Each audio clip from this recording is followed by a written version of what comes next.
Hi, my name's Heidi Kirby, and welcome to Secrets to a Healthy Lifestyle Summit. And the reason we're putting on this summit is so our audience can learn natural ways to improve their health. And today I've invited Joelle Cabrera to speak to us about physical therapy. And I'll give you a little information about Joelle. He is the owner and founder of Myoderm Fitness and Physical Therapy, located in downtown Durham, North Carolina. He has certified manual therapist with 17 years experience as a licensed physical therapist. I chose Joel because of his passion for helping people with chronic pain cure their pain naturally. Would you agree with that? That's your expertise, Joel? I would. So why don't we start? How do you manage your chronic pain patient that comes into your clinic? So the first thing when I see a client is that comes to me with chronic pain is to figure out, I have a specific approach that looks at their alignment, it looks at their posture. Then I kind of go through their depending on the areas of pain to see what muscles may or may not be part of the spasm and progress them to stability once the muscles have been relaxed. And let me ask you this. When a client comes to you, have they seen other practitioners, most likely, before they get to you? Almost always. Always. Yeah, almost always. Very few patients come directly to me unless they're previous clients, or even then, the ones that are referred to me are coming from another physician or another client that's seen me. But I do see some acute injuries, but it has those, again, they know me already. That's someone that's like, oh, I'm going to go see Joel because my back's hurting. This is a new injury, and I trust him. Most, I'm usually like, they've seen acupuncture, chiropractors, normal medical providers, tried medication, and at that point, usually they find someone that has either integrative approach to medicine, and like, you got to see Joel, his approach may help you. So okay, so people come to you after trying other resources that didn't work. Absolutely. For their final solution. So how do you treat chronic pain? So the main thing that kind of sets me apart a little bit is how I set up my practice. Is I treat their whole body. I don't focus on a specific body part. So it may be their back, it may be their neck. Those are probably the two more common things I see. And in the traditional model, you have a limited time and you have insurance kind of maybe reimbursement issues that you have to, like, how you bill has to be consistent with whatever they told you the first day of diagnosis code. Because I'm a cash-based therapist and I see everyone for an hour. I don't need to kind of follow those rules. I look them up and down. I evaluate their whole body because there are, when someone's in chronic pain, what that tells me is that there's something that's missing. There's an alarm. Pain is, for me, an alarm that's on, but has not followed the normal healing time frame of pain. So my job is to figure out how to turn off that alarm. And in order to do that, there's a lot of good clinical research on pain neuroscience. And if you understand pain and can kind of figure out the musculoskeletal triggers to shut down those receptors, then the client can see kind of fast results within a couple sessions, or even sometimes even one session. We can shut down these pain receptors and kind of teach the person that this is not something they have to live in forever. There's an alarm that we just got to figure out how to turn off. And I am just kind of that help, that assistance in figuring it out and kind of unraveling the confusing whatever's happening in their body that they haven't been able to, like, naturally just kind of get rid of that issue. So how do you go about, like, I guess diagnosing, maybe that's not the correct word, identifying those triggers that need to be turned off in your client? Yeah, it's a great question.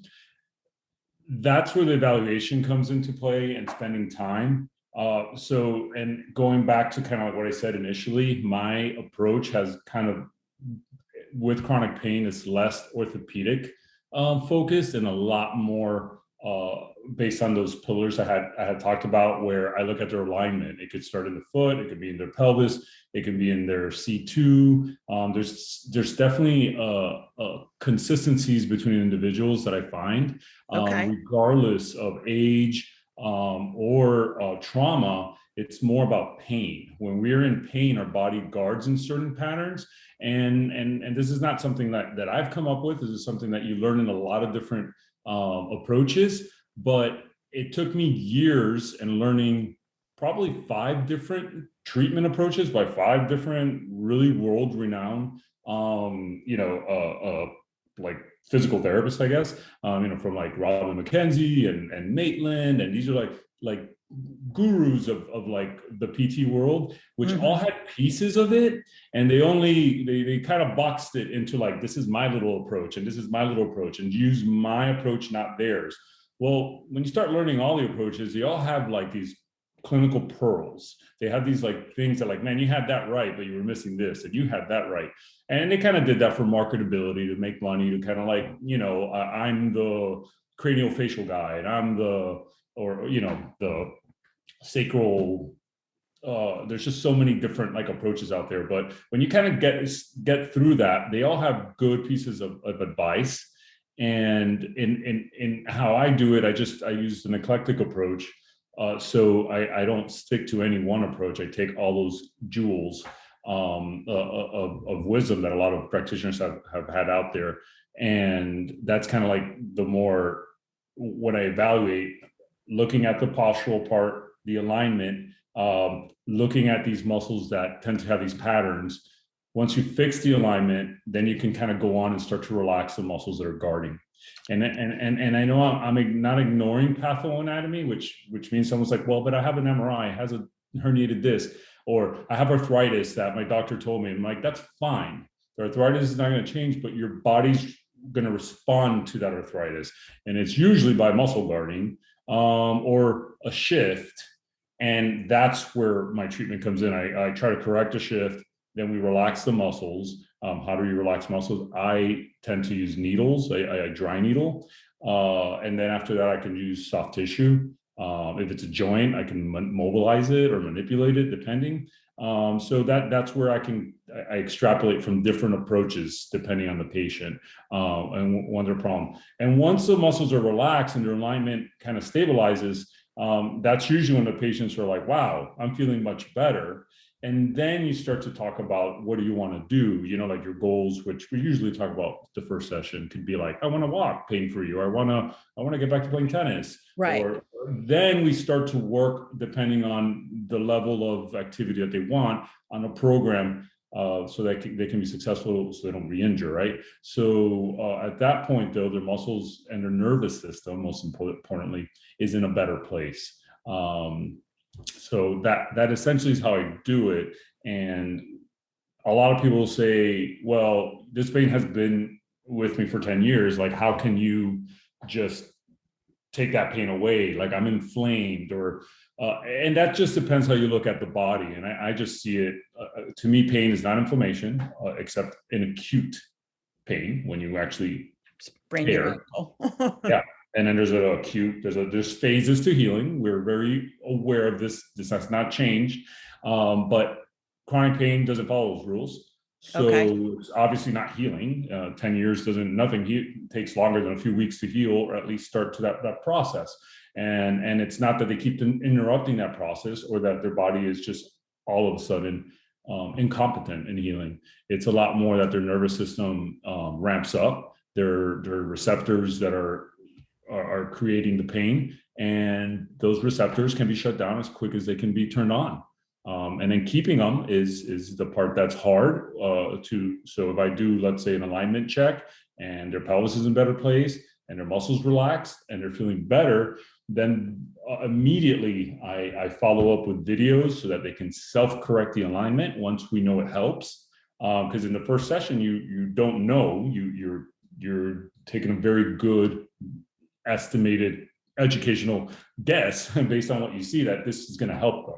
That's your clinical kind of expertise, kind of, and how, you know, the longer you've been doing it, the more confident you are. But you just never know until that second session or that follow-up email or text message when they're like, Joel, my back's feeling great. And then it's where I send that video and like, hey, this is what I want you to do. This is how you keep it. This is how you don't have to see me every week for the same like treatment. And now we can start, you know, moving on to phase 2, which is usually, you know, starting to stabilize or whatever it is that they want. So kind of what I hear you say is you want to empower them to be able to recreate what you create in the session at home, that they get to see themselves a certain way. And if they start feeling pain, maybe they're out of alignment again, or what?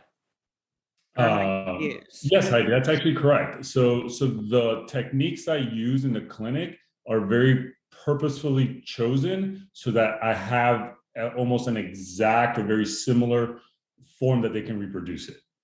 Because there are 10 ways to mobilize a pelvis, or I mean, maybe way more than I know, or how to manipulate a neck or mobilize. So it's, I'm very, you know, through time, I've figured out which ones work and what techniques can I right away give them an exercise that mimics that if it's successful. So again, taking away the dependence on me and allowing them to have independence at home when they feel that pain come back, and you got it right there. That's exactly what I educate them. It's like, hey, listen, if I do this adjustment, to lack of a better word, or a treatment, and you feel improvement, and this is for people in chronic pain, any improvement is huge. And if you can give them, like, you know, they're coming in your clinic and they have all these, you know, list of medications and pain that never goes away, and you make a difference. And you're like, if that changes, then I'm on the right track. I shut down some receptors. So if that were to come back 4 days later, because maybe you bent over the wrong way or you were sitting on the car too long, do the self-correction. And once they kind of feel that they can repeat the same thing, that's one less dependence on me or any practitioner that they'll ever have. That's a tool that they can continue to use. It's not all the answer to the problems, because they will tend to go back into that pre-alignment state where their body wants to be. But there are reasons for that. I mean, there's reasons why our body does that, because there is something generating. Maybe there's arthritis, the disc, but that's when you can start rehabbing them. Once you get them out of the pain, that's when the muscles can actually change. If you're in pain, they can't change. We are systemed to respond in a pattern because we hurt. And that's what's similar to all the patients. And you start seeing, like, man, every patient kind of seems like the same, like, pain pattern, despite the diagnosis the doctor gave or the MRI. And you start to realize that our body just has ways to respond to pain, and we can kind of focus on that and improve that. Then it's not as much as, like, you're not worried about the x-ray as much or the MRI, you know, once you rule out sinister pathology, which is fractures, cancer, Right. You know, those type of things. Like, who cares if you have stenosis, and who cares if it's an old disc injury or you have spurs. Like, we all get that, you know, why are you in pain and not me, you know? So it's kind of tackling that approach. And that is what the difference between a pathoanatomical approach, which we were taught in school, and like really kind of figuring out why, like, the body doesn't work that way. Like, pathoanatomy is not important. I can have knee arthritis and be fine and walking and running, and Joe Schmo over there is struggling and he has mild arthritis, and the x-rays look like theirs is fine and minus or mild and minus severe, and I have zero pain. And why is that, you know? And why is that? That's a great question. Why is that? Because I think what I'm hearing you say is how the body, like, responds to pain and how it like moves. It just, like, I'm in pain, I'm going to walk this way. I'm going to lay down this way. I'm going to sit this way because I'm in pain. Yeah, and it's a little bit more on a subconscious level, right? Like it happens. We are muscle. If your like right lower back is in spasm, it may tend to rotate your pelvis a certain way, or your lower back, and you may not have a perception of that rotation. What you feel is an ache, a tightness on that part of your spine, right? So that's kind of that's kind of the pain. What you feel is not always what actually like is happening. But going into like the following a pathoanatomical model, meaning just looking at imaging and being that must be their pain. That it actually, research has concluded for years that that's not a good approach. We still do it though. Like that's still how medicine is practiced. It doesn't make sense. Actually, most meniscal tears do way better if you leave them alone than if you surgically repair them. And the same thing with herniated disc. You just have to wait a little longer, and you have to allow your body to your nervous system, your muscles, everything to kind of to heal, and those alarms to go off. Calm down. Yeah, to calm down, and a good clinician will allow that and facilitate that versus like, oh, I can't help you. Now there are definitely times when anatomy is broken that it needs fixing, and that's what surgeons do, right? Like Right. so I'm not dismissing pathoanatomy, but we're talking chronic pain here, not acute trauma, which is different. Chronic pain surgeries do not have good success. We know that. You will have a back fusion after 10 years of your success is going to be limited. You're still going to have pain. It may be a different pain, but it's just different. So the main thing, if talking to the audience, that I will always say is, that is pain is an alarm. And you can shut down that alarm and learn. You may not know how to do it. You may have tried pads and patches and all sorts of there's so many consumer goods out there for back pain. But if they don't shut that alarm off, essentially that pain will persist. And if you haven't been able to succeed that, then you need someone to help you figure out what you can do, because medications, that's not the role of medication. Medication is based on acute pain, not chronic pain. It's all, when you take pain, when you learn about pain neuroscience, it's essentially at the end, which sounds a little bit insulting, it is all in your head. So if you can get ahead of that, you can change it. Meaning and that's not saying you're crazy because you're having pain. It means the brain is not shutting down a pathway. And if you can figure that out, then it can stop. And that's even for some people who have autoimmune diseases, genetic disorders, like the diagnosis of fibromyalgia is a common one given out there, which doesn't really have any testing that you can say I have fibromyalgia, but there's not it's not a disease. It's literally you just have a lot of pain. Autoimmune, right? Not even fibromyalgia is not autoimmune because there's no markers. It's essentially just I have a lot of pain in 13 different areas or more or less, and therefore what I kind of lost track of my thought process there, but it's just there's multiple pain in different parts of your body, and you kind of fall into that like they must have this, but nothing's really changed in your body that we can measure, blood test, that So and that's a whole different conversation about like approaches to that, and there is a change in your nervous system, which becomes a little bit more hypersensitive, and the pathways of pain actually open up more, so there's even more information, so your body becomes an excellent pain machine. So small stimulus create a big response of pain, where before that it wouldn't happen. Someone bumps into you, you're like whatever. For those people, it may be like like, oh my God, that's going to hurt for a week. They become pain machines, and that, again, they take a little longer to shut down, but they also improve with time. I kind of hear you say like the body's being conditioned to be in pain. over time. The more pain you're in until you can get in and say, no, we can fix this. So is that Yeah, you're right accurate? on. You're right on. It's exactly what happens. It happens not only at a mental level of how much focus we put into it, right? Yeah. Psychological level where pain becomes like a really like a friend that we don't want there anymore, but it's still a friend.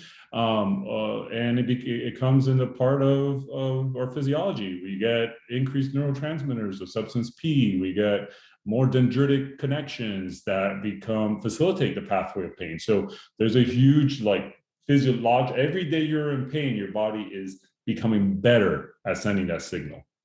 Right. It's amplifying the signal.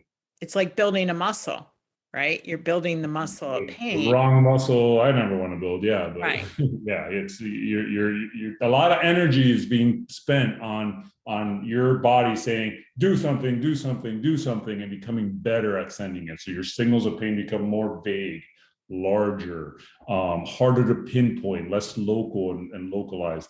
So where the pain might have been like, oh, I had a very specific neck pain here, starts kind of spreading into your shoulder blade, a little bit down the arm, and they think they have a nerve issue, so they get an MRI, and of course they're going to find normal changes. So it must be that's it just starts to like accumulate, but that's fine that the medications don't work, and they try a lot of things. So it gets tricky, but to reverse that is difficult, right? So to reverse that is difficult, but not impossible. But it sounds like you kind of have a good skill set to help people do that, to reverse that condition. My whole career is focused on that. Like Okay. pretty much has focused on that. It's a population that's not in a normal clinic. It's kind of burdensome. Those clients take a lot of time.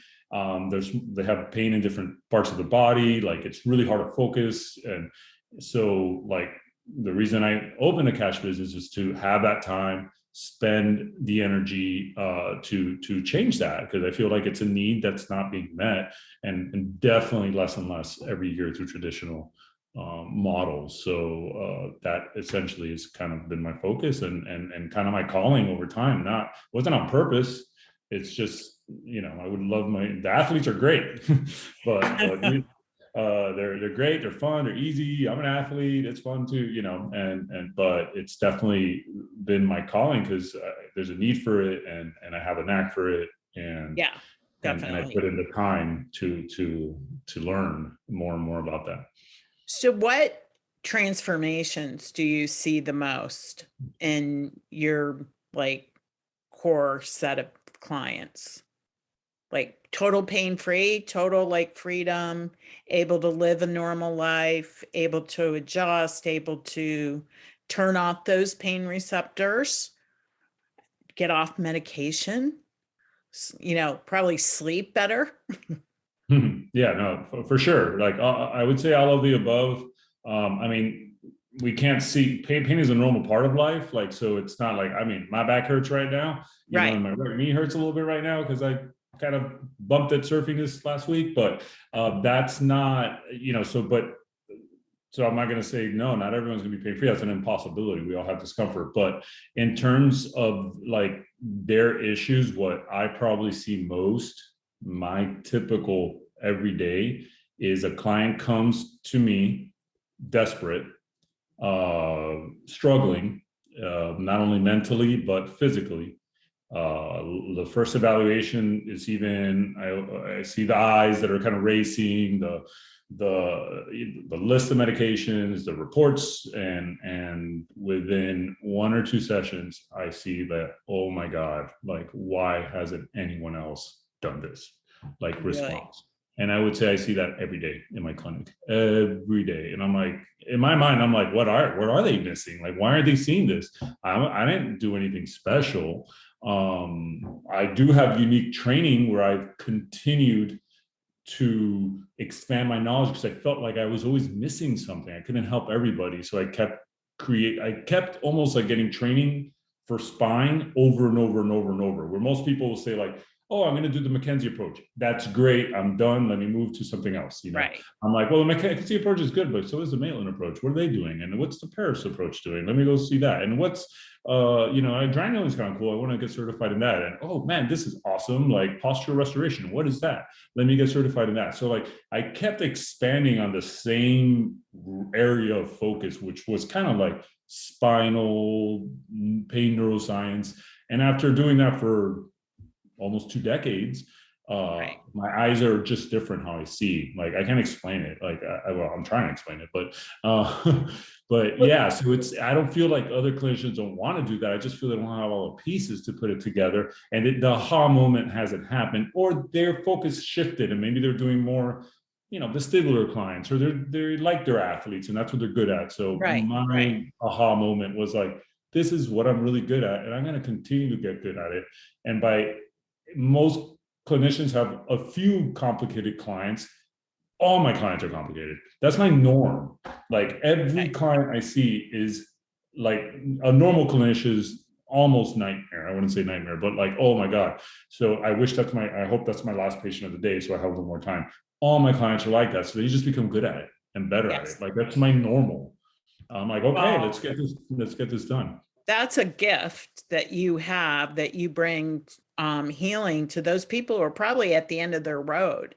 Like, I'm like so frustrated. I'm still in pain. I've been doing this for so long. And what I hear you say, Joelle, is that you look at the whole picture. The whole picture. It's not a piece, it's not one modality. Let's put it all together. And it sounds like you can assess and not diagnose, because that's a medical term, but evaluate where to start, where to go, where to shift, and and you have multiple tools in your toolbox to help people. Yeah, I So, try. and I think it's awesome. And we're going to have to wrap up here. Okay, so Joelle, tell us about your practice and where you're located again, so the audience can know how to get in touch with you. Sure, Heidi. We're located in downtown Durham, North Carolina.